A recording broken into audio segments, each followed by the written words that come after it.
Hi, my name's Teresa. This is my channel, Homestead Life. Welcome to my kitchen. Today I'm going to be making homemade beef broth, and I usually wait to do this until I'm low on beef and chicken broth, so I'm going to end up making both today. But in this video, we're going to concentrate on the beef broth. What I do, since I don't buy like a half a cow or a full cow, where I can actually go to the butcher and ask them to reserve the bones, is that I go to my favorite place, Costco Business Center, and I get these 4 pounds of marrow bones. And I have 2 here and a little bit left over from the last time I went there. They're usually frozen, so these have been thawed out.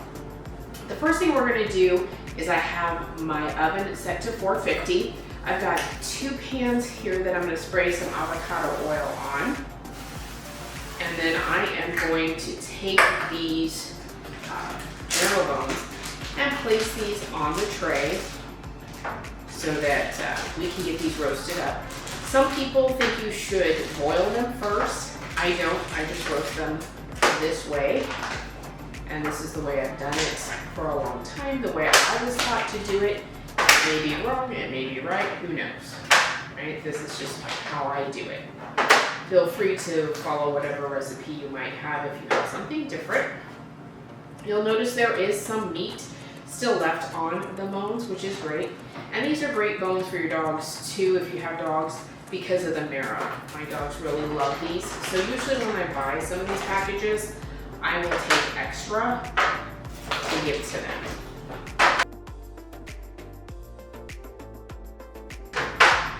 Let's spread these out here. I'm not gonna put any seasonings or anything on this. I'm gonna leave it just as is. And we are gonna roast these in a 150 degree oven for about 30 to 45 minutes on each side. So I'm gonna roast them and then I'm going to flip them. Except for I have 2 extra, so I'll just, you know, my little design here doesn't work, but it's all good. So we're gonna go ahead, and my oven is already preheated, so I'm gonna go ahead and set those in the oven right now. Okay, and I am just going to put them both in the same oven. I'm not going to worry about where my racks are in here.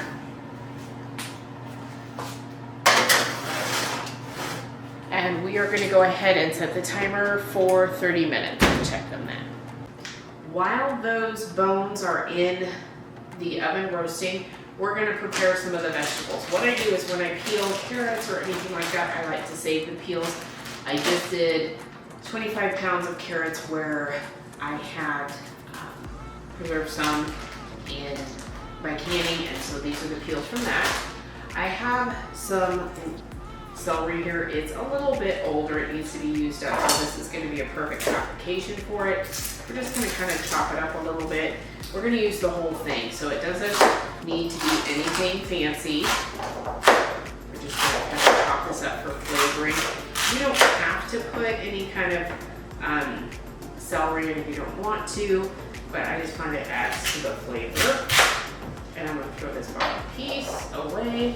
I'm going to do these celery tops, even though they look a little wilted, except for if they're brown.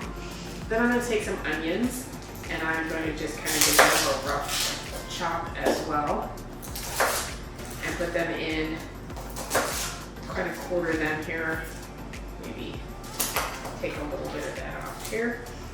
These are not going to stay with the broth after it gets canned or anything like that, so it doesn't really matter. If you were to be chopping up onions, I would say save the onion peels and all of that. Like this, we have a bad spot on the onions, so I'll cut that off.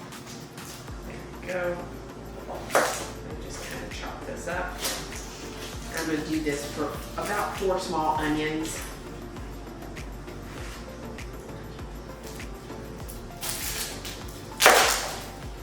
Onions love to roll, especially when you have the peels. And you want the peels. The peels will give it extra flavor.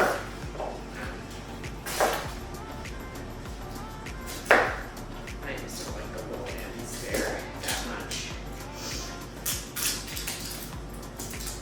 So like I said, these have been sitting around a little bit, and rather than going to waste, they're going to work perfectly in our broth. I like to buy onions in bulk. I don't have a garden this year, so we are working with what we have. My hope and desire is that we will have a garden next year and I'll be able to grow some of my own onions. That would be really awesome. These onions are very strong. You can use white, you can use yellow, it doesn't matter which.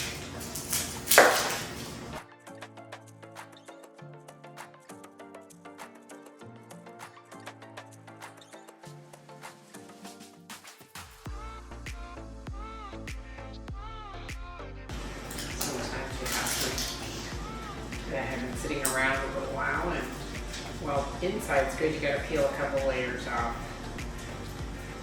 It aren't so great.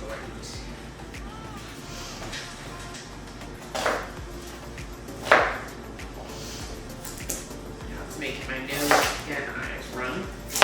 I've never mastered chopping onions without frying, so I'm gonna go ahead and clean this up and we'll be back once the buzzer goes off. Timer's going off. So we are going to grab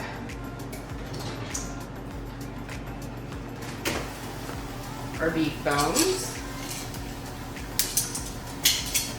pouring this out, and then I am just going to flip them. And as I flip them, I'm going to be careful not to splatter myself or anything, because these are hot.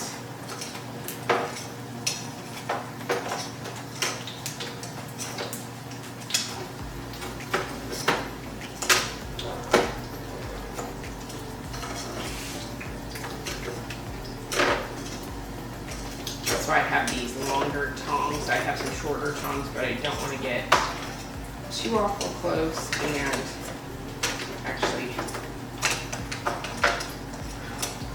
burn myself. This one out.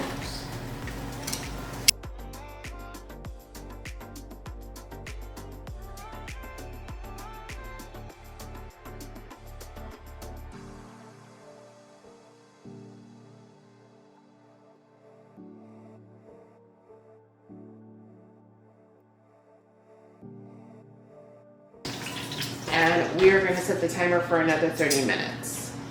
All right, the timer just went off for another 30 minutes. We're going to go ahead and get these out. Woo. So we're going to start with the top one here.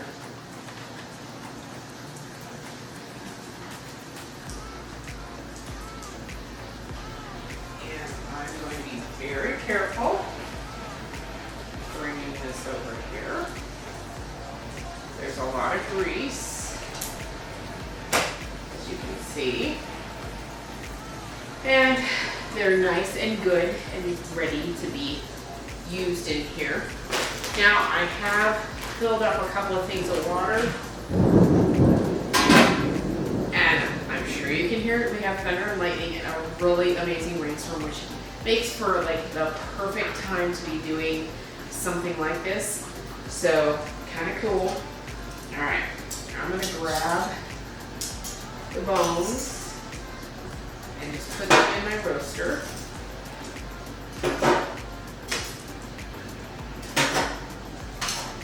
So I'll forewarn you, you may hear the dogs because they don't like rainy days like this. I love rainy days like this, especially if you're making something nice and warm and savory type of thing.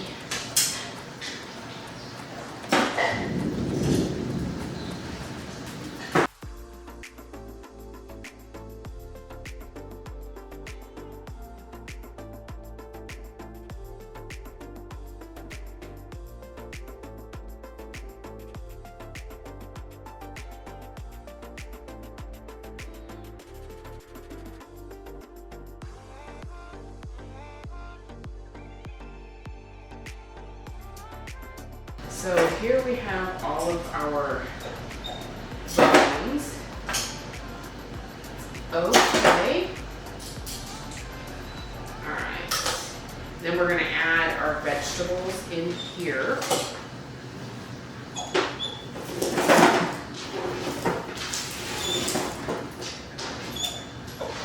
I know, baby. And then we're gonna try to add the equivalent of about 4 carrots maybe in here. Now I'm not gonna add any salt or pepper or anything like that, any garlic, just because I don't know what I'm gonna use this broth for later. So now we're gonna go ahead and pour water. Here it's hot, which is cool.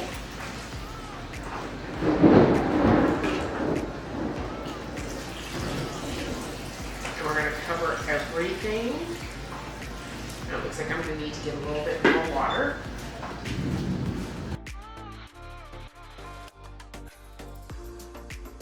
Now what we're gonna do for this, we're gonna go ahead and cover it. We're gonna turn it on to about 250. 300 even. Because what I want to do is bring this up to a boil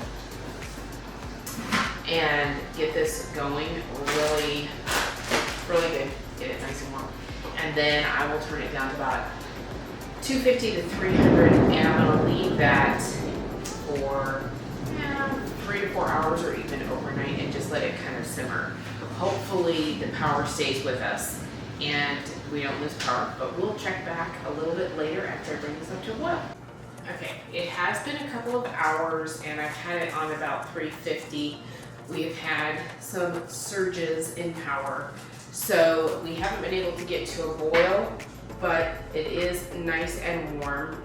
And I wanted to just show you really quick what we're looking at as far as color of the broth. It's kind of a light, I don't know if you can see it or not, but it's kind of a light color, and that's fine. We're gonna let this sit overnight, and I'm gonna turn this back down to about a 250 where I started originally, before I just turned it up to 350. And I'm gonna leave it overnight, so in the morning we will check in and see what it looks like. You'll see the bones are in here, adding to the color. It's kind of a light golden. I want it to richen up just a little bit and get all of the goodness from the bone marrow, and it smells amazing right now. Again, I don't have any salt, I don't have any pepper in here, I don't have garlic, anything like that. It's just our carrots, peelings, our onions, and then celery. So let's let this sit overnight, and then we will check back tomorrow morning. Turn this back down to 250, and I will see you all tomorrow. It's the next day. I did let this cook overnight.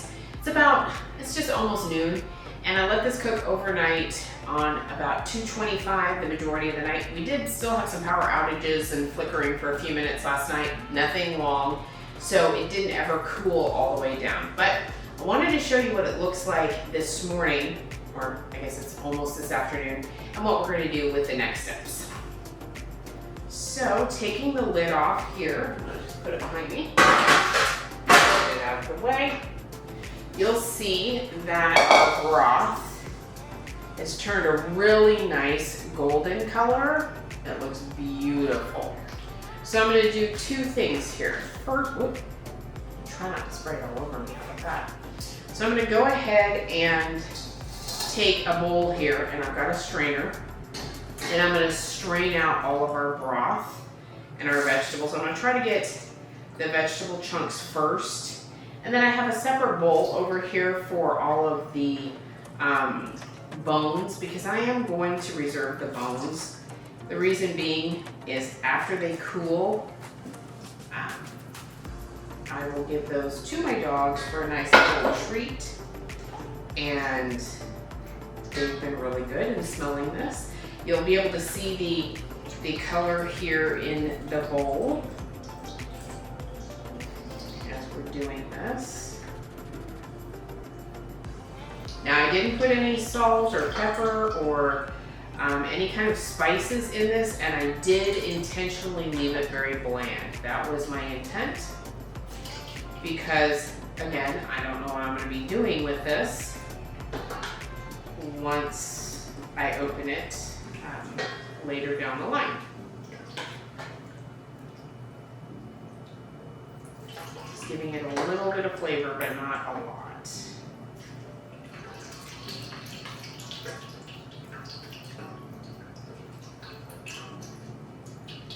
Probably grab another bowl to put the trash in.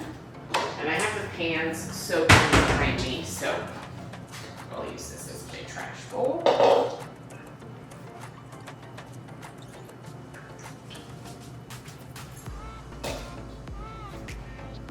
And just keep this going.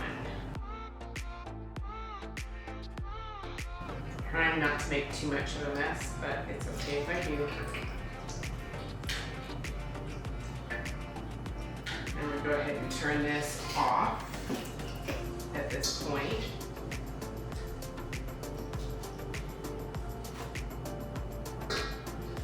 And I am going to see if I can open up some more of these bones.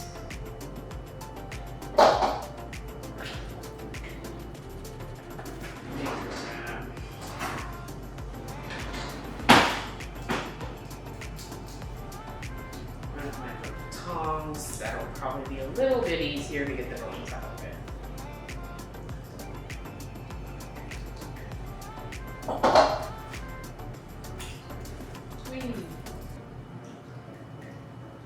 And you'll see a lot of the marrow cooked out of this, which is what we're wanting, because we want that gelatinous stuff in our broth.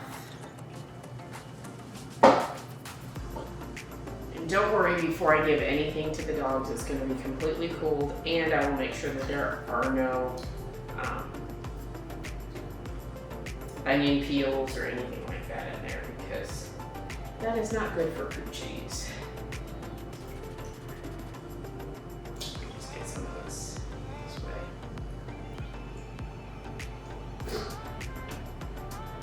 way. I was hoping I could get that a little bit easier, but it's okay. Alright, another thing I use a lot is this little container.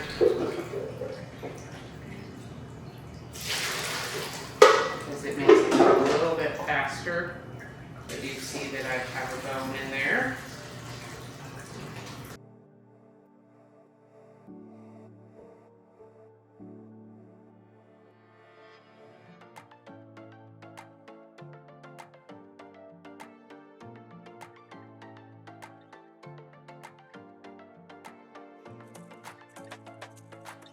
We're also going to put this in the refrigerator for just a few minutes, well, for a little bit, to cool it down and to get any of the fat to rise to the top, because we are not going to want to can it with fat. I don't want the fat. That is not something I'm after.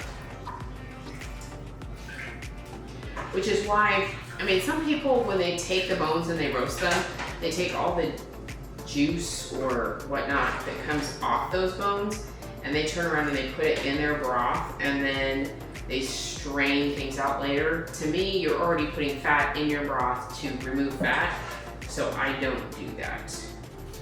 That's just me.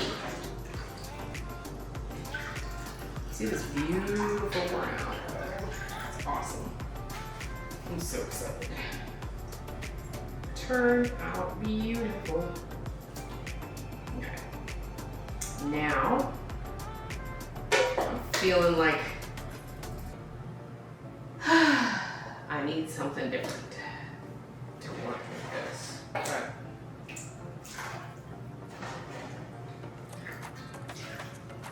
it's okay.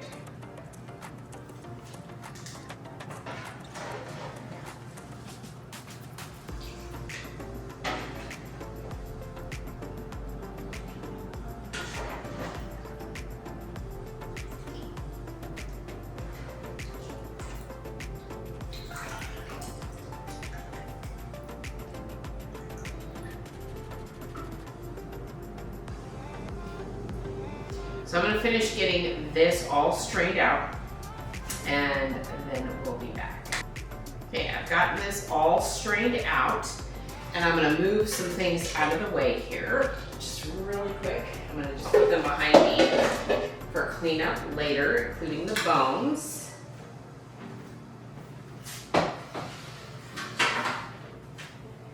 And move this off to the side just so that we have a little bit more space to work with. And here we have our beautiful, super hot, deep, rich. I see some stuff floating in there, and that's fine because we're not done. Now we can strain the next part one of two ways. You can use a nut bag, you can use some cheesecloth, or you can choose to put this in the refrigerator for a little while and cool down. Now, if you're gonna can, putting it in the refrigerator is kind of counterproductive because then you're bringing it back up to temperature. So what I'm going to do is I have this little, it's a separator to separate the oil and the fats. So what I'm gonna do is this one, I don't think I'm gonna use the cheesecloth on this one. I'm gonna use my nut bag. And what I do is I just take, I like this because it's super, I can put this in the dishwasher, in the washer. I just lay it here and then I'm gonna ladle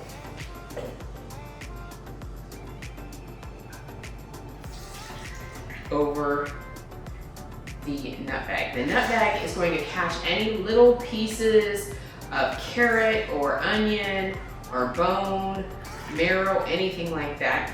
It's not going to really catch the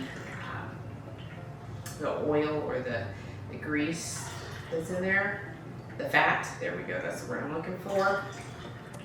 But it is going to grab other things. Now what I'm gonna do at this point is I'm gonna let this sit for a minute or so. You'll see that I already have some jars here. Those jars are ready and waiting for us to put in the bone broth and get those over to the canner. These are all pre-washed, ready to go. The only thing I don't have are some lids, and I will grab those here in just a second. The lids and the lids and the rings. Like, what are those words? So let me grab those. Here's a bunch of the lids and a bunch of the rings. These are all washed. So I'm just gonna make sure that they fit. I've already gone out and checked all of my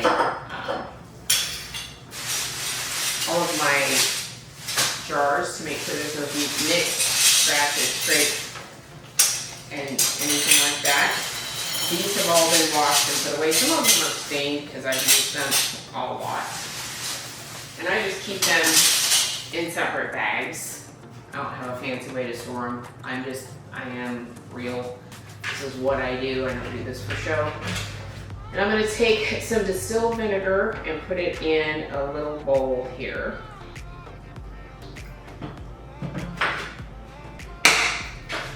And then while I'm kind of waiting, I already have some water measured out, and it's just room temperature water, but I have 4 quarts here. I'm gonna put 2 quarts in each canner.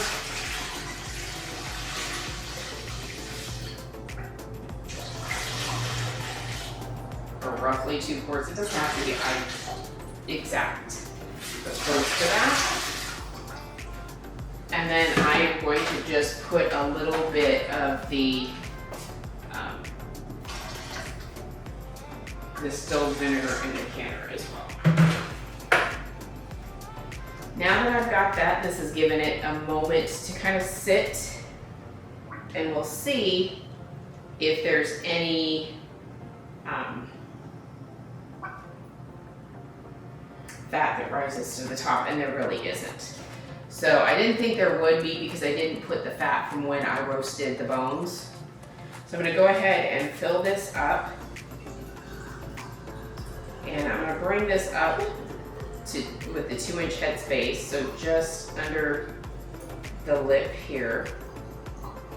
And this is almost a tedious set it and forget it kind of thing. See, look, if you think that you got too much or some of the oil in there, you can always pour it back.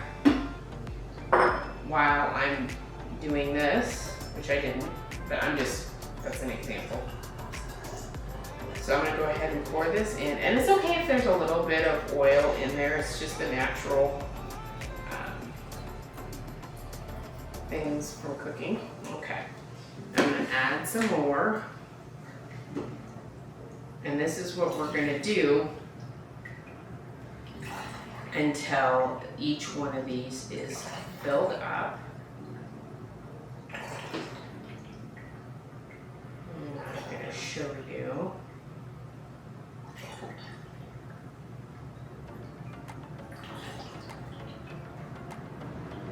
Give it just a minute to kind of separate.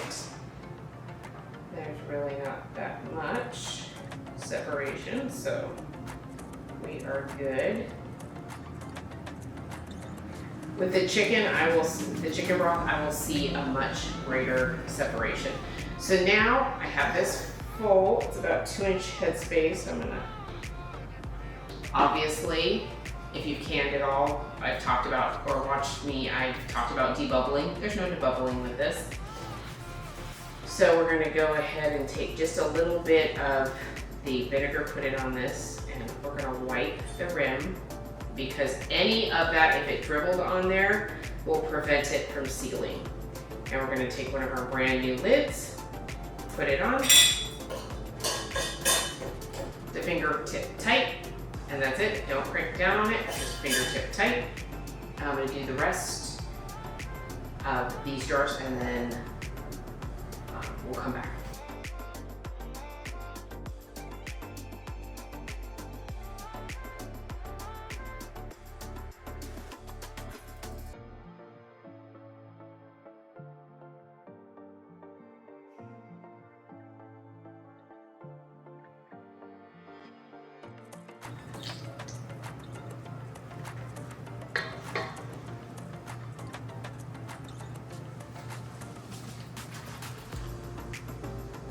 You'll start to see that there is a little bit of fat separating here, and that is what we want to make sure that we don't put in there in our jar.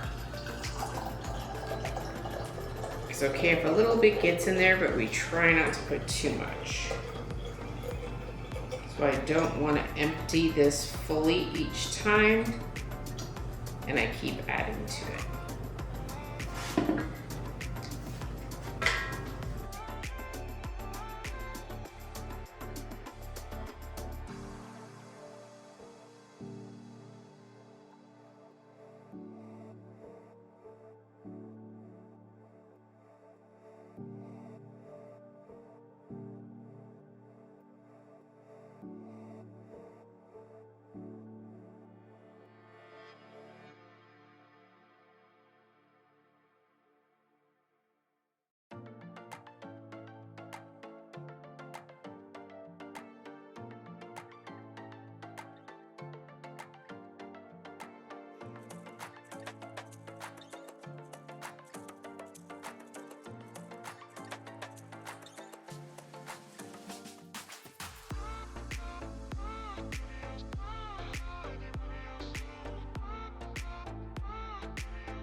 Over here on the cooktop, we have the 1 canner heating up here, or I have the 1 canner heating up here. And I'm gonna go ahead and put this warm broth in. It is warm water, it's not boiling. And this is beautiful color beef broth, look at that. And I don't use beef broth as much as I use chicken stock, so just having 1 canner load is perfect. So there we go. I'm going to make sure that this boils. All right, I've moved this 1 pot over onto my middle power boil so that this one will heat up a little bit faster. I'm gonna bring this up to a little bit of a rolling boil, then I'm gonna put the lid on and I'll bring you back when I do that. Okay, it's kind of come up to a boil, so I'm gonna go ahead and put the lid on, making sure that the closed spot is lined up. And on we go. Now we're going to wait until the steam comes up here, and once it does, I'm gonna let that vent for 10 minutes. And once we've reached that step, then I will be putting on the regulator, and this will go for 25 minutes with the regulator on. So I'm gonna bring you back when we get to that point. All right, so we've had the steady stream for 10 minutes and our little button has popped. So we're gonna go ahead and put on our regulator. And as soon as it starts to gently rock, we can't do it till it rocks, we will go ahead and put our timer on for 25 minutes. And then we will be back once that happens. Okay, you see how we have our gentle rocking? We are good. I'm gonna set the timer for 25 minutes. And when this goes off, we'll be back. Okay, so we've got about 20 seconds left on the clock here for our time. And just waiting for that to kind of whittle down here. And then what we're gonna do is when the timer goes off, we're gonna turn off our burner completely. And there's our timer. So we're gonna turn off the heat completely. Now we're gonna let this sit until this little button goes down, and then we will open and get our jars out. But until that point, we're not gonna take off the regulator, we're not gonna do anything. We just leave it as is until this button goes down. So we'll be back once that has happened. Okay, so with our beef broth here, our little button has gone down. I'm gonna go ahead and take off the regulator, and we can go ahead and open it now.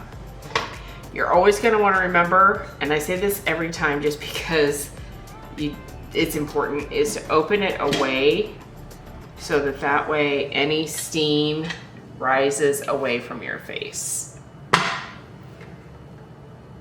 And everything's looking pretty good.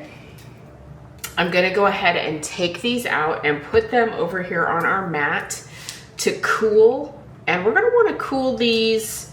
I'm gonna try to do it overnight. So yes, this is something that takes a while. These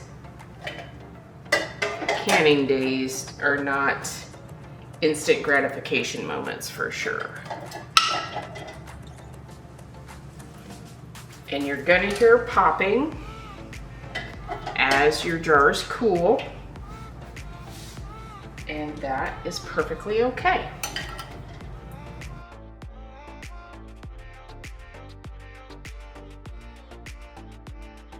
I've placed all of our jars over here on this mat so that they can cool overnight, or at least for several hours before I kind of move things around.